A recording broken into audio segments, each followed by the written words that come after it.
Channel 13, KCOP, Los Angeles.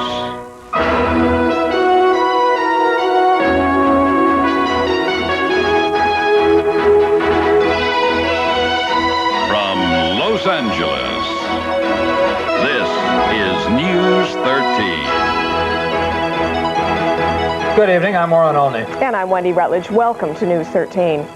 And topping our news tonight, there is an uneasy calm in Beijing at this hour.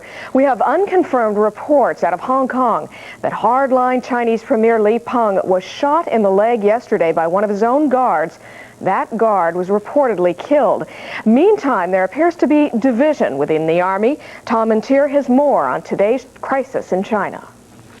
It was yet another night of defiance by the civilian population of Beijing, and another attempt by the army to snuff out all forms of resistance with guns and bullets.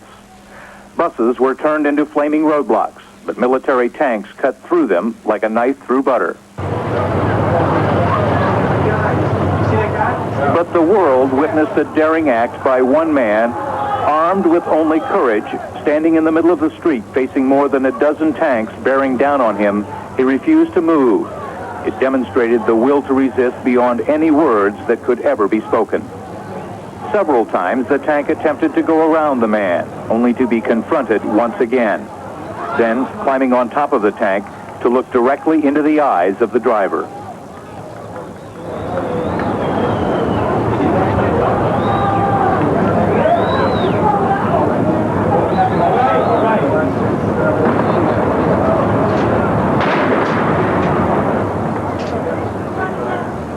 Despite the sound of gunfire, the man refused to allow the tanks to pass.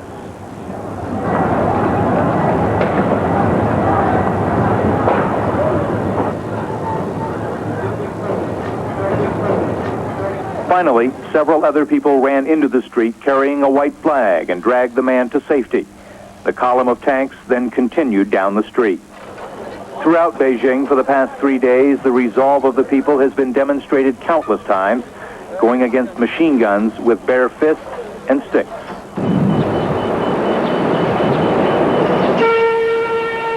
In light of the overpowering numbers, many people sought cover behind anything large enough to shield them.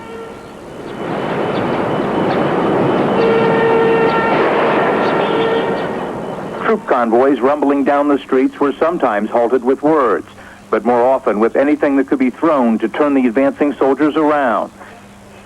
These black and white pictures were taken by Beijing police officers. They maintain the driver of the truck was killed. But the scenes of scores of students being carried to waiting ambulances seem to indicate the scope of the massacre inflicted on the people by the army. The actual number of people killed in Beijing may never be known. Bodies were said to have been set on fire before they could be recovered. But despite this, the numbers will run into the thousands. But the images of the past few days will never be forgotten by people around the world, but most importantly by the people of China, who have watched in horror as their own army launched a slaughter of immense proportion. Tom Mantier, CNN, Beijing. Extraordinary images indeed. All over the world there has been condemnation of this weekend's massacre in Beijing. Today in Washington, President Bush had harsh words of his own. He also suspended sales of military hardware to China, and Charles Bierbauer reports there may not be much more that America can do. President Bush made public his earlier private appeals to Chinese leader Deng Xiaoping. The United States cannot condone the violent attacks and cannot ignore the consequences for our relationship with China. After meeting with top officials, the president announced 4 steps: suspension of all U.S. weapons sales to China, suspension of contact and visits between U.S. and Chinese military officials, a sympathetic review for Chinese students in the U.S. who seek to extend their visas, and aid to the injured through the Red Cross. At a White House news conference, Bush repeated his view that the genie of democracy cannot be put back in the bottle, and cited one powerful moment in Beijing as evidence. A single student standing in front of a tank, and then, I might add, seeing the tank driver exercise restraint, I'm convinced that the forces of democracy are going to overcome these unfortunate events in Tiananmen Square. The president said he understands there are deep divisions in the Chinese army and said it is important to keep urging restraint.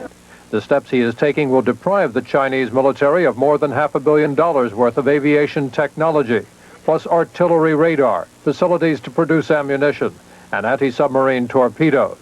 Bush has rejected the idea, at least for now, of withdrawing the American ambassador from Beijing or imposing economic rather than military sanctions. Chinese students brought to the Oval Office told the president this action would be a spiritual boost for the students in Beijing. It will be a big blow to those who are responsible for the massacre, those butchers of Beijing. President Bush was once U.S. envoy in Beijing, so for him there is a personal dismay in the attack on the demonstrators.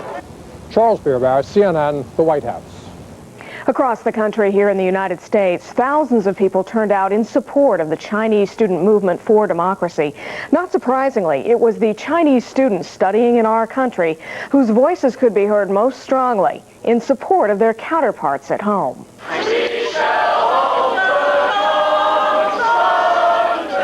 As hundreds of Chinese students marched at UCLA, emotion poured forth. I'm Chinese.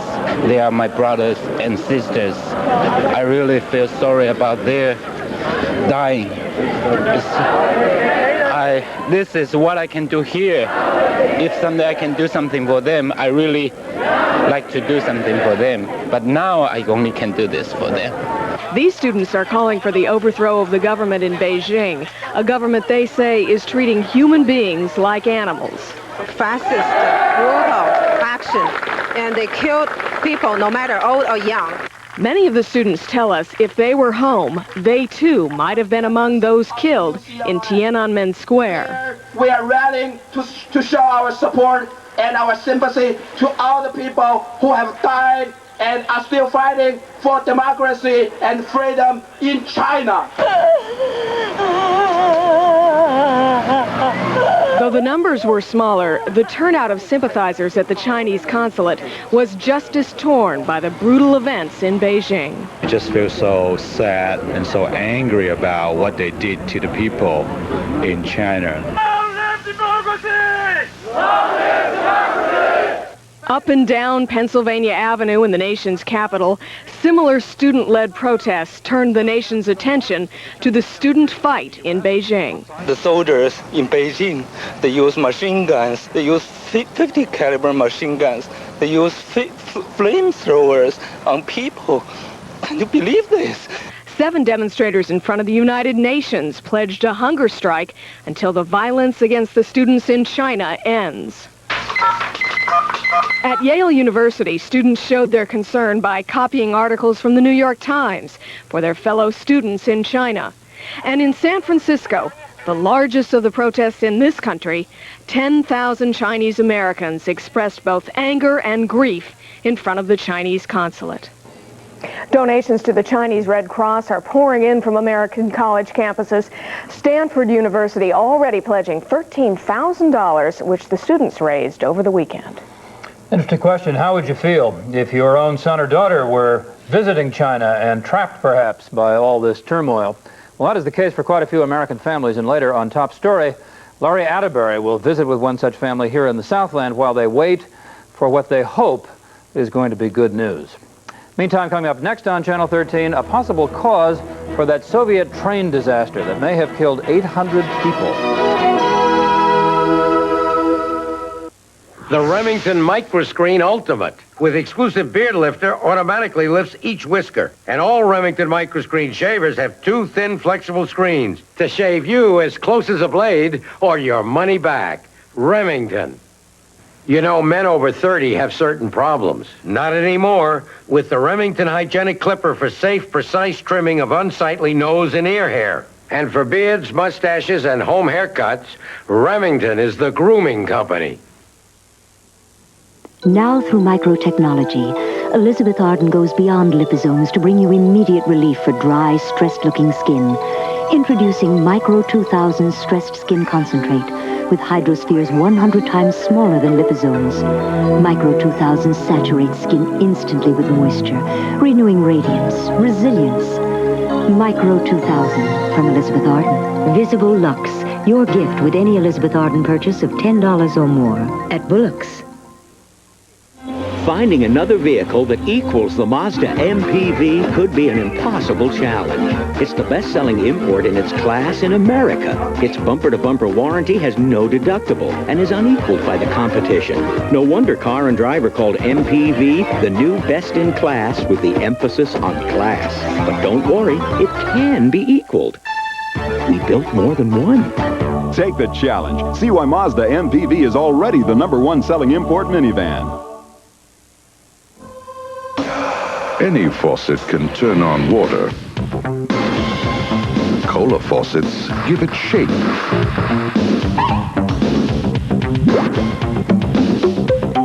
Change the flow.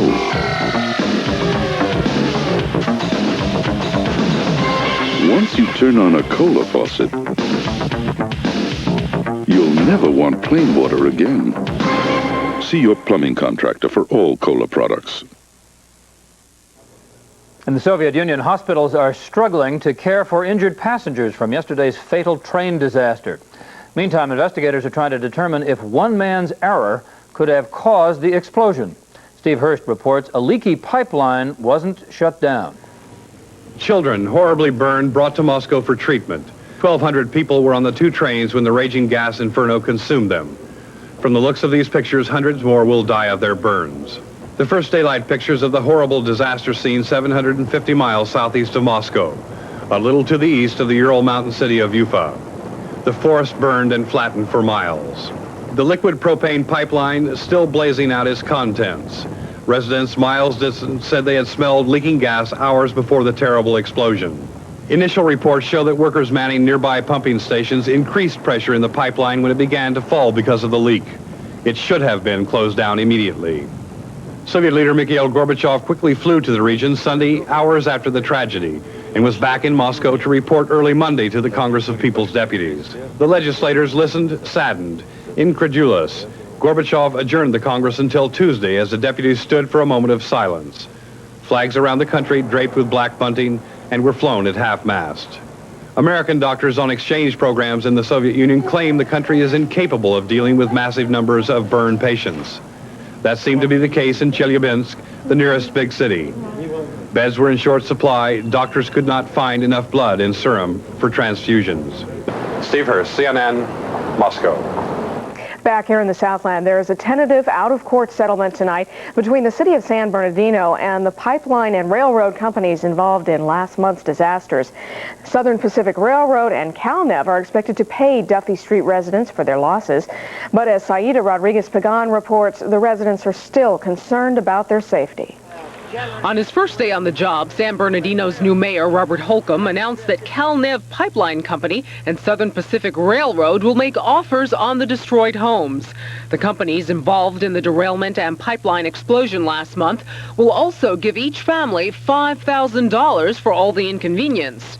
In return, the city is letting the pipeline be rebuilt right where it was. Also, 95 homes farthest from the disaster have been declared safe to return to now, even though testing on the new pipeline won't begin until Thursday.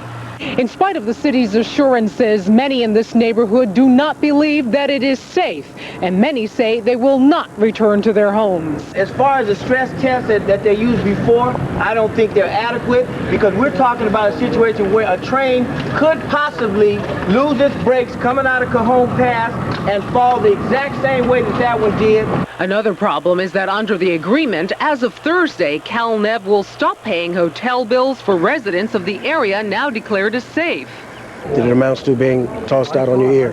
While the mayor insisted that there's nothing to worry about, he also explained why the city has changed its position on the pipeline.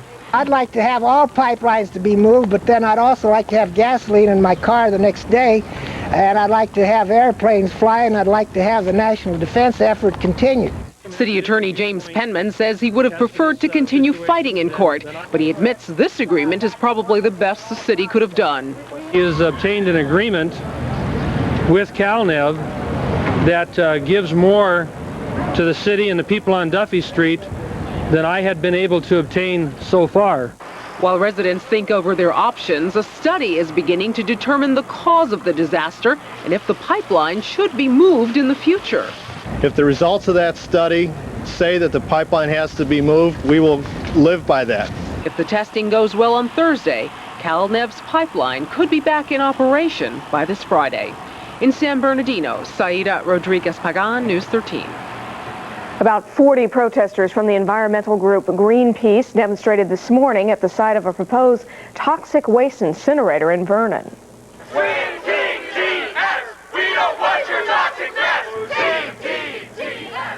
The protesters locked the gate to the site belonging to California Thermal Treatment Services, the company that wants to build the incinerator. The demonstrators are angry over a judge's order last week. We think it's reckless to go ahead without an environmental impact report.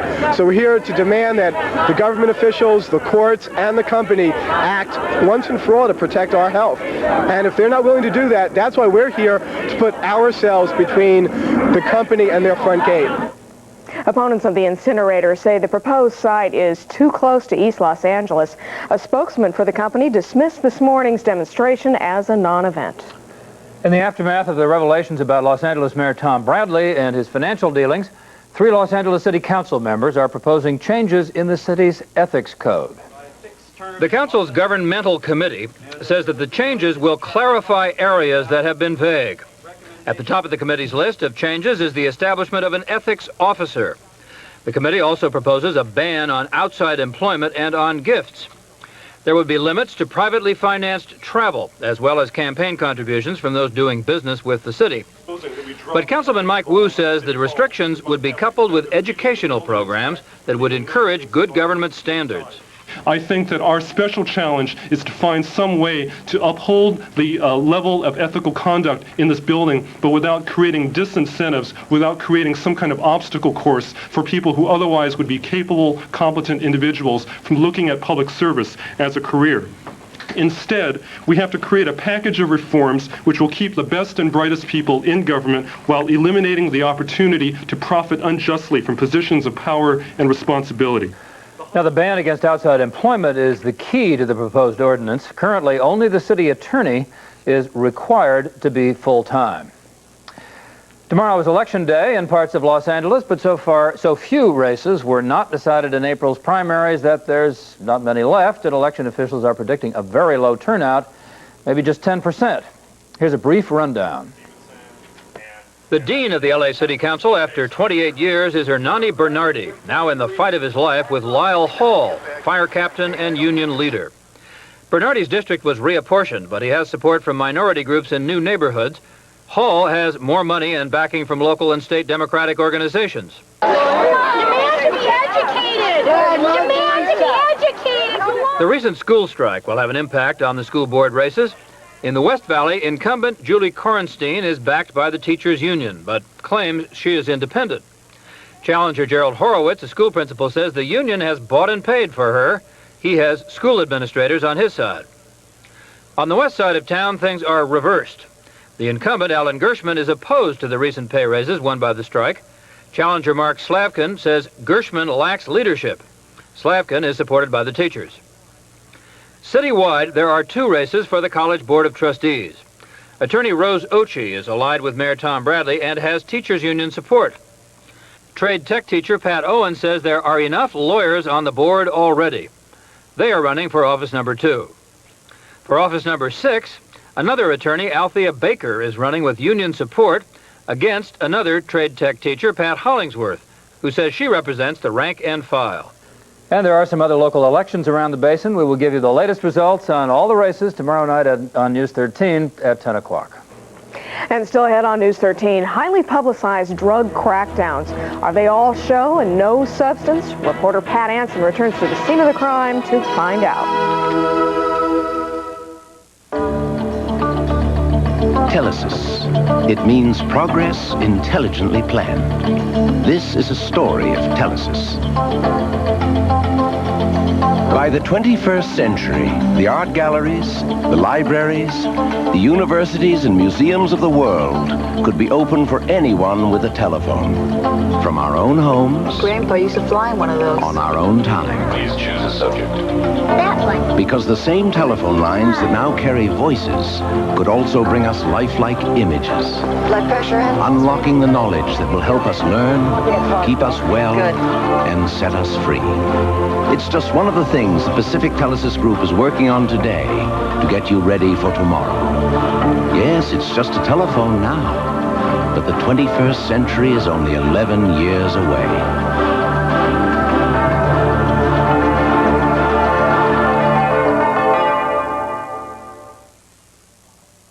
Producing quality products has always been one of our nation's great strengths. Our auto industry put this country on wheels. America pioneered the electronic age. Our computer technology opened a whole new world.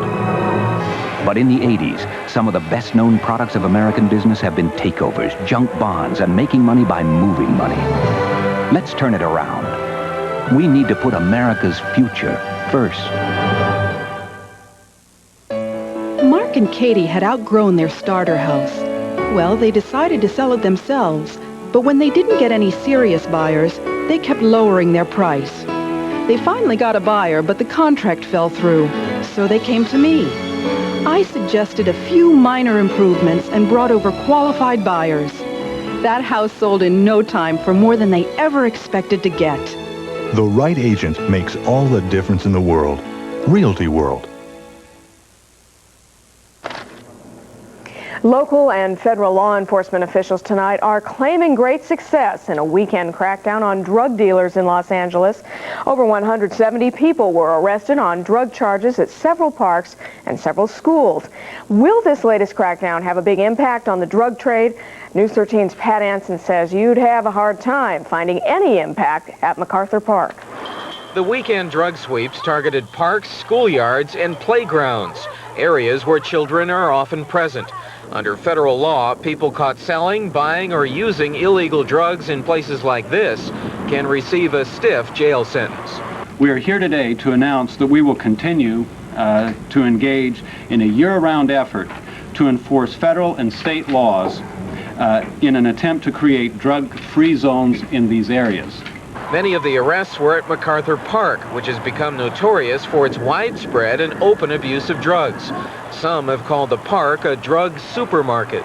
One thing which we learned on Saturday from one drug dealer who was going hand-to-hand with an undercover officer was that it was very safe to deal narcotics on Saturday in MacArthur Park because the police never worked on Saturday.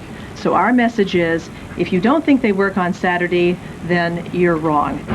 The police may have been active here over the weekend, but this afternoon, just as school was letting out, we couldn't find a single uniformed officer anywhere in MacArthur Park.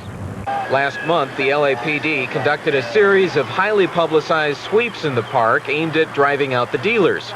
Today, with no police in sight, the dealers and their customers calmly went about their business, some openly smoking crack cocaine or marijuana. The drug trade is still so blatant at the park that Carlos Montez is afraid to bring his children here. Do you ever see the police around here? No, not too much. But the parking enforcement, they are around every 5 minutes. LAPD officials believe their periodic sweeps in MacArthur Park have put a dent in the drug trade. But they also admit it's still a chronic problem and out of their control, despite the wishful thinking and promises that are often made at news conferences. We work 24 hours a day, we work 7 days a week, and there will be a concerted effort on a continuous basis to get the drug dealing in these areas under control. At MacArthur Park, Pat Anson, News 13. And in Southgate this afternoon, a 14-year-old gang member was shot and killed by a shotgun blast. Police later arrested two 13-year-old boys from the same gang as suspects. No motive has been established as yet. The boys were booked on suspicion of murder at the Firestone Sheriff's Station. A Los Angeles couple accused of killing their 2-year-old daughter pleaded not guilty to those charges today. Manuel Bonilla and Maria Gutierrez were arraigned on charges of beating 2-year-old Johanna Gutierrez to death and then burying the little girl's body in a remote canyon. The couple was arrested on Friday after telling police the girl was kidnapped. 4 other children are in protective custody with the Department of Children's Services. And the jury that convicted serial killer Randy Kraft began listening to new testimony today. It is the penalty phase of the trial, where the jury must now decide whether Kraft will live or die. Kraft actually was convicted last month of the sex torture killings of 16 men. Now, the same jury must decide whether the 44-year-old computer analyst should die in the gas chamber or get life in prison. Testifying against Kraft today was a 32-year-old parolee, Joseph Fancher. Fancher says that when he was 13 years old, Kraft raped him twice. The prosecutors in the case are introducing testimony of other rapes and 8 other killings in an attempt to get the jury to recommend the death penalty. There is another hospital in crisis tonight. This one is in Orange County. News 13's Wanda Starke tells us UCI Medical Center will be turning away patients in the name of quality care. Her name is Elizabeth, and she is 9 months pregnant. If she shows up at UCI Medical Center's emergency room on a very busy day, she could be turned away. Now, under a new policy, when the facility becomes overcrowded, women in labor will be handed maps directing them to other hospitals. Officials say it was the doctors and nurses who asked that something be done about the overcrowding problem. The facility is only equipped to handle 250 deliveries a month, but hospital officials say in the last year and a half they have handled between 350 and 500 a month. And doctors say in the last 6 months they have averaged 500 deliveries a month. The hospital that handles 3 to 4 air trauma calls a week is in serious condition. At one time we had over 25 patients in labor and delivery at one time. That's in a unit that's got 12 or 13 beds, depending on how you count them. Many times patients are laboring on gurneys or stretchers in the hall. They wait for several hours to be evaluated. Officials say UCI is experiencing symptoms of Medi-Cal withdrawal. The problem is not one of capacity in Orange County. There is enough capacity to deliver all the babies that are born in Orange County. It's reimbursement. And the fact is that UCI has become the hospital for the poor. But what happens when you have a woman come here who's in trouble and could be in a life-threatening situation? You're going to turn her away? If she's in trouble, we don't have a place to put her and people to take care of her. She's better off trying to find care at another institution. UCI officials hope to have a partial cure for the problem with plans for a birthing center. But that, they say, won't be due for at least another year and a half.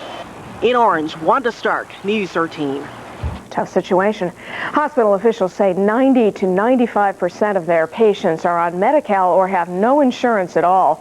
They also say they will meet Wednesday with Medi-Cal reps to try to negotiate a higher reimbursement rate. Not supposed to work that way. It surely isn't. Still ahead on Top Story, American students in China. Larry Attebery talks to a Southland mother whose son is in Beijing.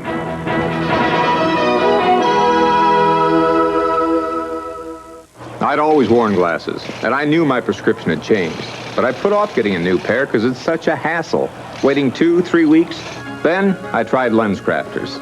LensCrafters crafts your quality glasses in about an hour by putting the whole lab right in the store so you can see better, faster, in about an hour. Did it on my lunch hour. 1 hour. Now that's my kind of people.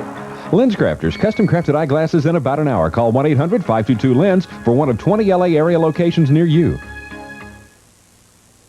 0% financing through this weekend only at Furnishings 2000. Make no down payment, no finance charges, 90 days same as cash on everything in the store. Plus sale prices through this weekend only, plus instant credit up to $5,000. On sale, the latest Southwest design, this fabulous queen bedroom wall system. You get the mirrored headboard with touchtronic light bar and phone and audio access, and a pair of matching pair units. All together, sale price just $13.99, and 0% financing through this weekend only. It's happening only at the Furnishings 2000 nearest you. Unfortunately, there's nothing new from Lincoln right now. Nothing new from Mercedes or Jaguar. Fortunately, Cadillac has something new right now. The 1989 Eldorado Special Edition with a full cabriolet roof, leather seating areas, aluminum alloy wheels, and more. Fortunately, when you purchase or lease the Eldorado Special Edition, you may save up to $2,995. See your Cadillac dealer for details. This is the moment of truth. You're confident as you step up to the mound. They're expecting a squeeze play. But no. 'Cause today, you're throwing nothing but a strike. Maxlight. Real Kingsford charcoal with just the right amount of lighter fluid already added for perfect lighting every time and surefire delivery to the plate. Match-like charcoal from Ginsu, what the pros use. In the wake of the military crackdown in China, President Bush has banned the sale of military equipment to the Chinese, but the president decided not to impose any economic sanctions. Currently, the United States exports about $5 billion worth of products to China, and it imports more than $9 billion worth of goods. Mr. Bush says economic sanctions would punish the Chinese people, and so he limited his ban to military equipment alone. I reserve the right to take a whole new look at things if the violence escalates, but I've indicated to you why I think the suspension of certain military relationships is better. The federal government will make good to the companies holding its contracts to provide equipment to the Chinese, but those firms that sell military equipment directly to China are on their own. Some American companies have begun pulling out of China, but others have adopted an attitude of wait and see. Well, as an overview, I think the disruptions that are taking place, while tragic, of course, of the deaths that occurred, will benefit the Chinese people and consequently benefit us because it will lead to increased democratization of the country and open it up for more business to take place in China. And even those companies that are keeping their investments in China are pulling their people out. Well, the events in China are disturbing enough at a distance, but for many Southland families, the pictures of slaughter have a particular poignancy. They have loved ones there. And that is the subject of tonight's top story with Larry. Really, the question is, what would it be like if your son or daughter was caught in that chaos in Beijing? And you know, that's exactly what's happening to hundreds of U.S. parents, many of them from the Southland. And today, I talked with one of them. What had started as a peaceful demonstration suddenly turned bloody, the Army firing point blank, and U.S. students in Beijing also had to duck for cover. Most are now in Western hotels, but the danger is still very real. What is it like for the family of an American student? 21-year-old Michael Lerner of Pacific Palisades is studying in the Chinese capital, a student from UC Berkeley. For his parents at home, it has been a difficult time. It's a very anxious time. My husband and I have hugged the television set, and we spend meal times with a shortwave radio on, fiddling and trying to get whatever news we can from whatever sources we can. You've talked to your son? Yes. On the telephone. What does he say? How does he sound? What is it like? It sounds like it's an exciting event. It's an exciting thing for him to be experiencing firsthand. A 21-year-old reaction. That's right. And there have been a number of emotions. Several days ago, when the troops actually did start to fire on Chinese citizens, his tone on the phone was just one of despair and disbelief. I don't think he really thought that the Chinese troops would open fire on their own citizens. How does he feel about his own safety? For the time being, he feels safe. You're being very tentative about that kind of... Well, you have to be, you know. It's a moment-to-moment thing there. Mm-hmm. It's a moment-to-moment thing. So both he and you are concerned about it might change rapidly? I think so. You just don't know. I think the biggest thing about the whole thing is you just don't know. You don't know. This seems to be without parallel. Certainly nothing in my son's checkered 21-year, lifespan has prepared him for this, and you just don't know, and that's the thing. What about the U.S. Embassy and the Americans who are there? What has been his reaction to what they have been able to do, or have they been able to do anything? My son's reaction seems along with other American students, seems to have been that the United States Embassy was extremely slow to react.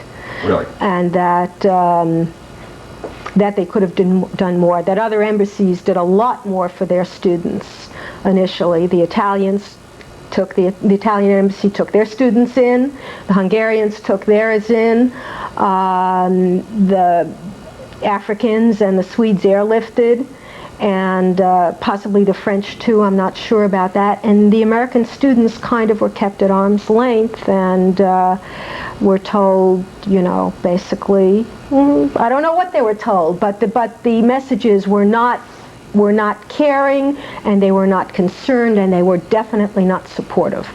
Not what you want from your government, is it? Not exactly what you think you'll get from your government. How do you feel about his staying there under the circumstances? It's very hard when you're so many thousands of miles away.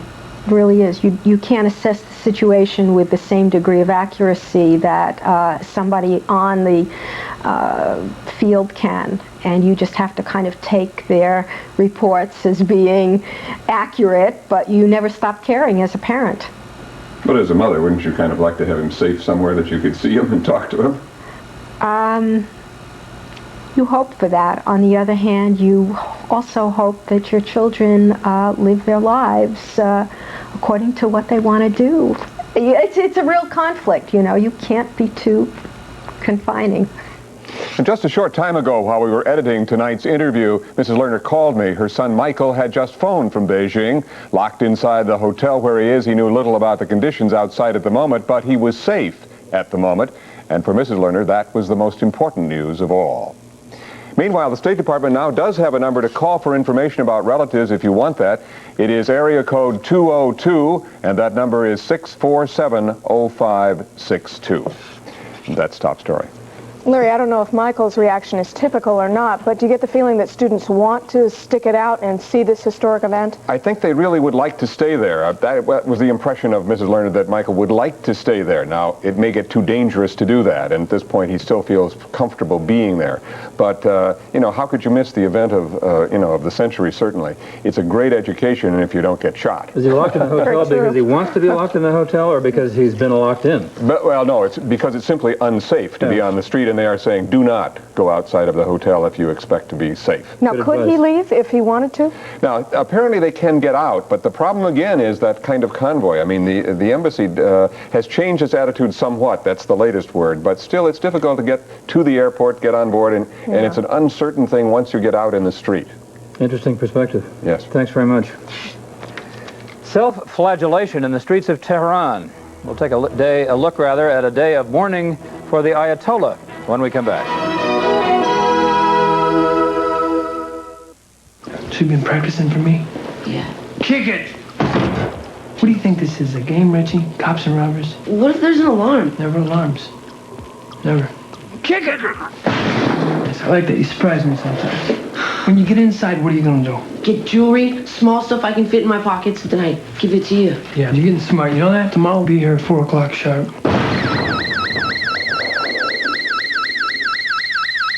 Tony and Rich, you were apprehended the following afternoon.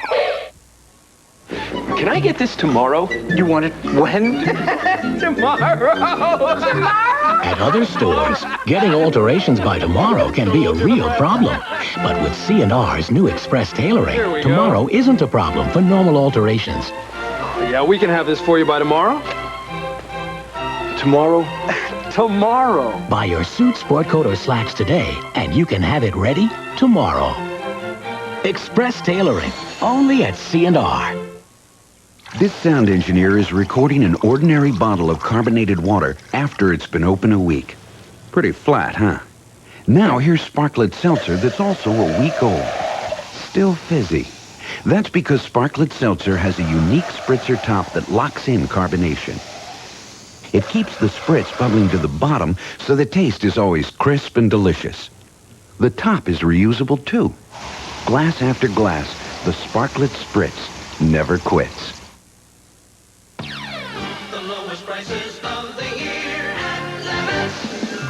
What a sale! Levitt showrooms are loaded with furniture bargains in every department. For example, only $297 for your choice of contemporary, black lacquer, or traditional two-piece dresser and mirror set. Complete your bedroom with matching headboards, nightstands, and chests. On sale at Levitt's lowest prices of the year.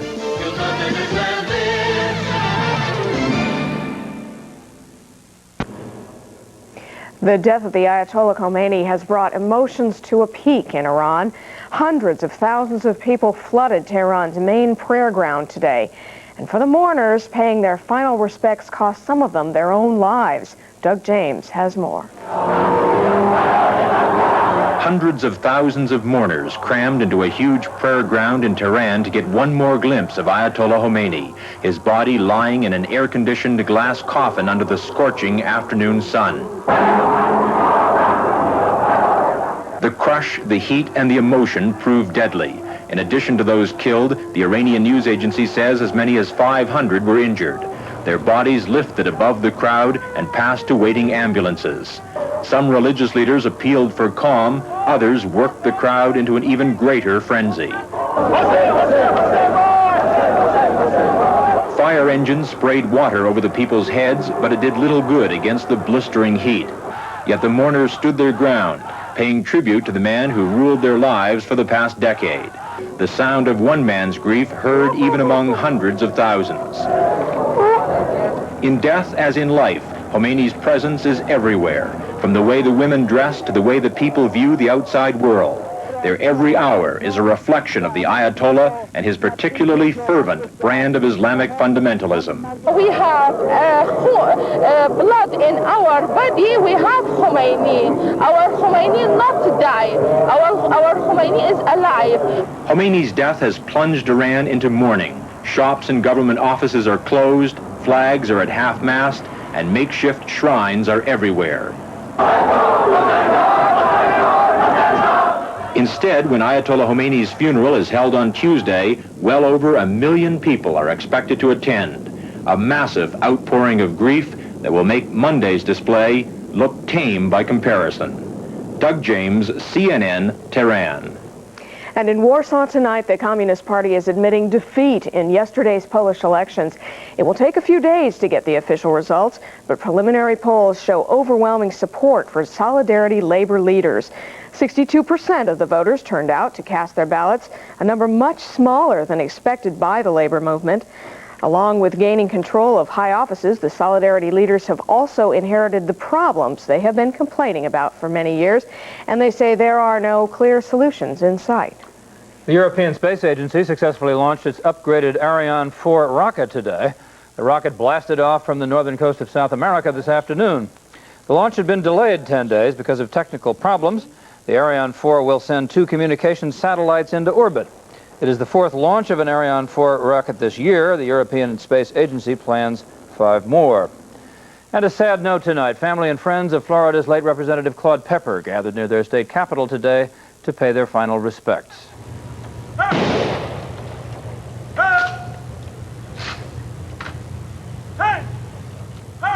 Claude Pepper died of stomach cancer last Tuesday at the age of 88. During his more than 50 years on Capitol Hill, he was revered as a champion of the elderly and the poor. Claude Pepper was buried next to his wife, Mildred, in a cemetery in Tallahassee.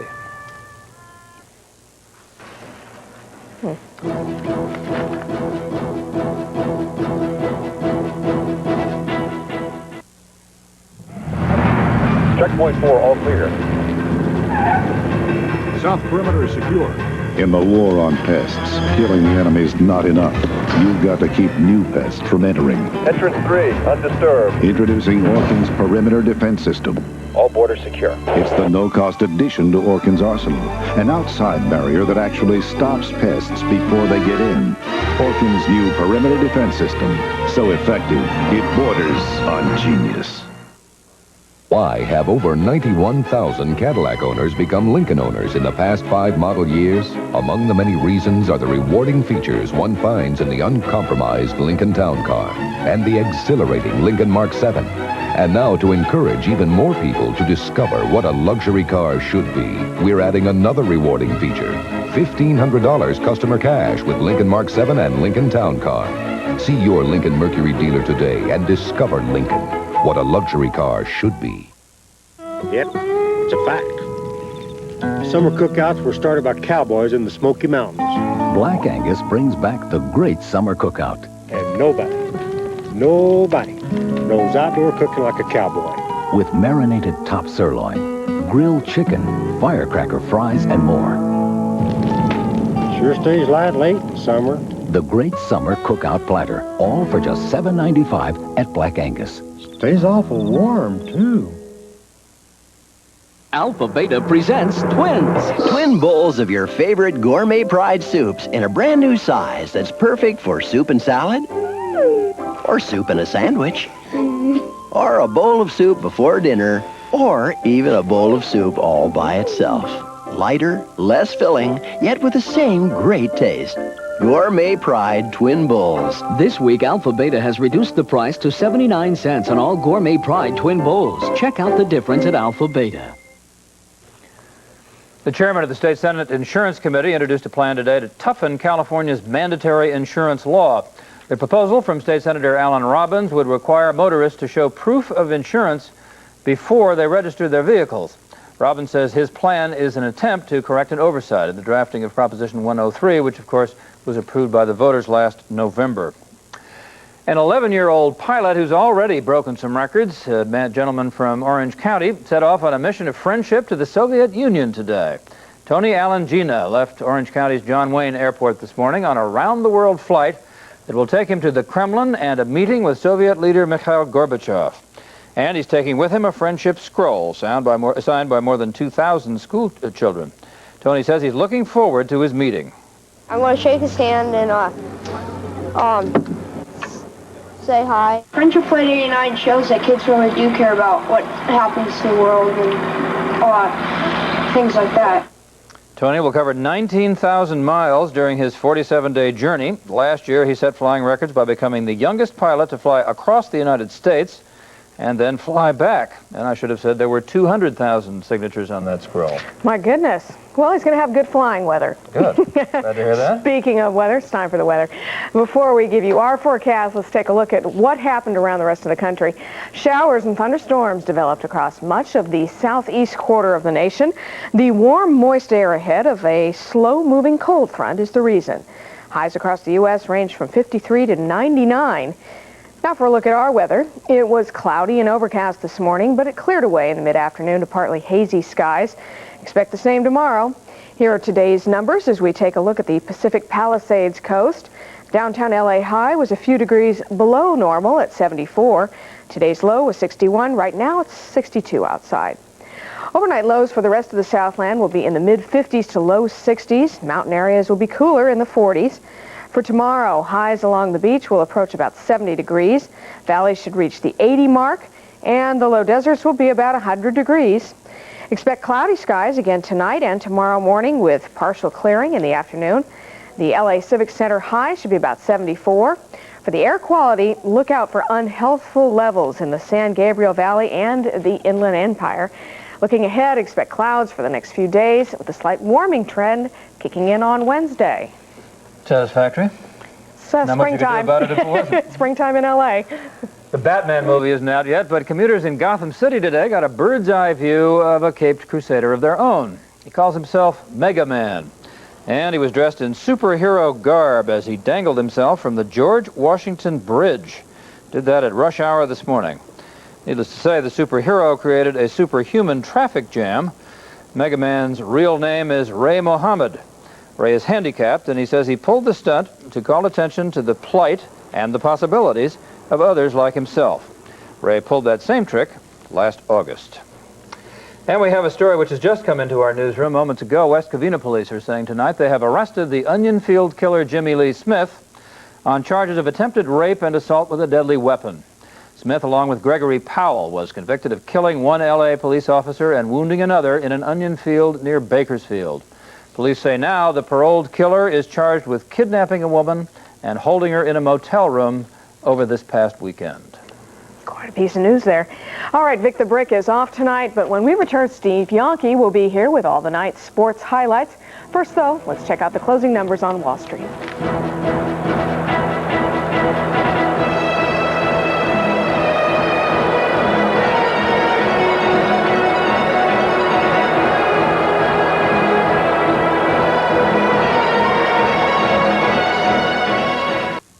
The Home Depot is much more than low prices.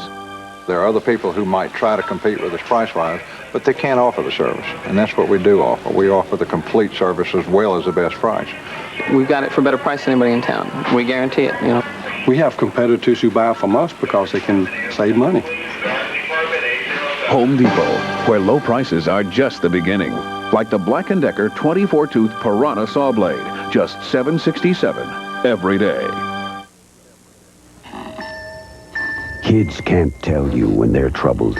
They don't know the words, so they show you instead.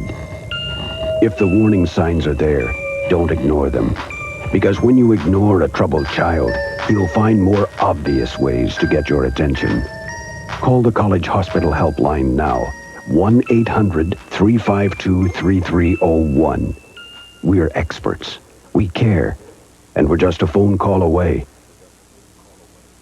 0% financing through this weekend only. Furnishings 2000 with 0% financing for you. No down payments, no finance charges, 90 days same as cash on everything in the store. Right now through this weekend only. Plus instant credit up to $5,000. Take this fabulous 5-piece oak dinette. You get the table, 4 chairs and cushion seats. Just $299. Of this fabulous 5-piece dining room. You get the table, 3 side chairs, even the armchair. Sale price $988. 0% financing through this week only at Furnishings 2000. Tell me about Angel. There was a big party, all our friends. He wanted to show off in front of, everybody, be with the older guys. The next day when I came back, I heard my aunt went in the room and she told me he was dead. How did he die? He did a lot of cocaine, then he overdosed. Everybody that's around is into it. But I never think it's going to be me. You don't think of it at the time. It's going to be you. They starting to take lives and then took my friend's life. And I don't want to be the next one. Sports Report is brought to you by Mercedes-Benz, engineered like no other car in the world.